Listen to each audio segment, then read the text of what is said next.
Vandana case പ്രതിക്ക് ജീവപര്യന്തം എന്നുള്ള ഏറ്റവും പുതിയ വാർത്ത കൂടിയാണ് ഇപ്പോൾ ഈ സാഹചര്യത്തിൽ വരുന്നത്. ഏതായാലും ഒരുപക്ഷേ കേരളത്തെ നടുക്കിയ, കേരളം ഞെട്ടിപ്പോയ ഡോക്ടർ വന്ദനാദാസിന്റെ വധക്കേസ്, കൊട്ടാരക്കര താലൂക്ക് ആശുപത്രിയിലെ ഹൗസ് സർജനായിരുന്ന വന്ദനാദാസിനെ കൊലപ്പെടുത്തിയ കേസിലെ പ്രതി അധ്യാപകൻ കൂടിയായ സന്ദീപിന് ജീവപര്യന്തം ശിക്ഷ വിധിച്ചിരിക്കുന്നു. കൊല്ലം അഡീഷണൽ സെഷൻസ് 2ാം കോടതി എന്നുള്ള ഏറ്റവും പുതിയ വാർത്തകൾ കൂടിയാണ് പുറത്തു വരുന്നത്.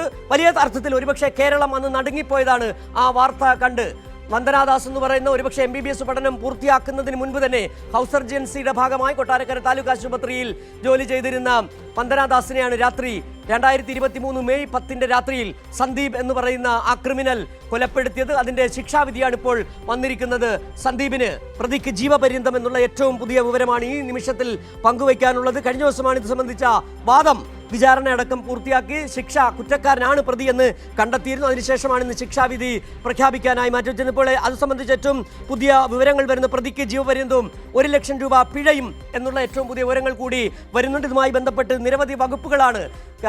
അതിക്രമിച്ച് കയറുക, അതോടൊപ്പം തന്നെ കൊലപ്പെടുത്തുക, അതോടൊപ്പം തന്നെ ഔദ്യോഗിക കൃത്യനിർവഹണം തടസ്സപ്പെടുത്തുക, അതോടൊപ്പം തന്നെ സന്ദീപ് എന്ന് പോലീസ് ഇപ്പോൾ ഷീജ ചേരുന്നുണ്ട് കൊല്ലത്തുനിന്ന്. ഷീജ, ഏതായാലും ഒരുപക്ഷേ കേരളം കാത്തിരുന്ന ഒരു വിധി തന്നെയാണെന്ന് പറയാൻ കഴിയുന്നുണ്ട്. ജീവപര്യന്തം ശിക്ഷയാണ് ഇപ്പോൾ വിധിച്ചിരിക്കുന്നത്. നിലവിൽ പ്രോസിക്യൂഷൻ പരമാവധി ശിക്ഷ നൽകണമെന്നാണ് പറഞ്ഞത്. എന്താണ് ഈ ശിക്ഷാവധി സംബന്ധിച്ച ഏറ്റവും പുതിയ വിവരങ്ങൾ, കൂടുതൽ വിശദാംശങ്ങൾ?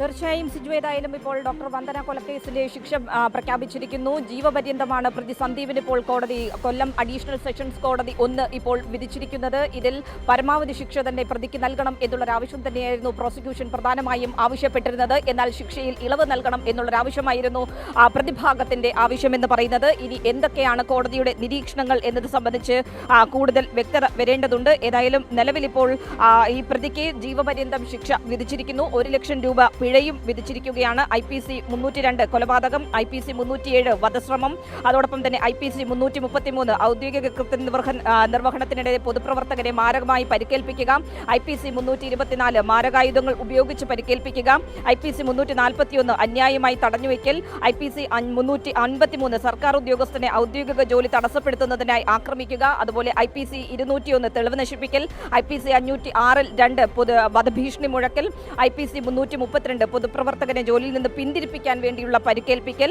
അതോടൊപ്പം തന്നെയാണ് ആശുപത്രി സംരക്ഷണ ആക്ട്, അതിന്റെ പരിധിയിൽ വരുന്ന 2 വകുപ്പുകൾ കൂടി ചുമത്തിയിട്ടുള്ള കേസായിരുന്നു ഇത്. ഇതൊക്കെയാണ് ഈ പ്രതിക്കുമേൽ പ്രതിയെ കുറ്റക്കാരനാണ് എന്ന് കണ്ടെത്തിയിട്ടുള്ള വകുപ്പുകൾ. ആ വകുപ്പുകൾക്കനുസരിച്ച് തന്നെയാണ് ഇപ്പോൾ ജീവപര്യന്തം എന്നുള്ളൊരു ശിക്ഷയിലേക്ക് കോടതി വിധിച്ചിരിക്കുന്നത്. ഏതായാലും ജീവപര്യന്തവും 1 ലക്ഷം രൂപ പിഴയുമാണ് ഇപ്പോൾ വന്ദന കൊലക്കേസിലെ പ്രതി സന്ദീപിന് കോടതി വിധിച്ചിരിക്കുന്നത്.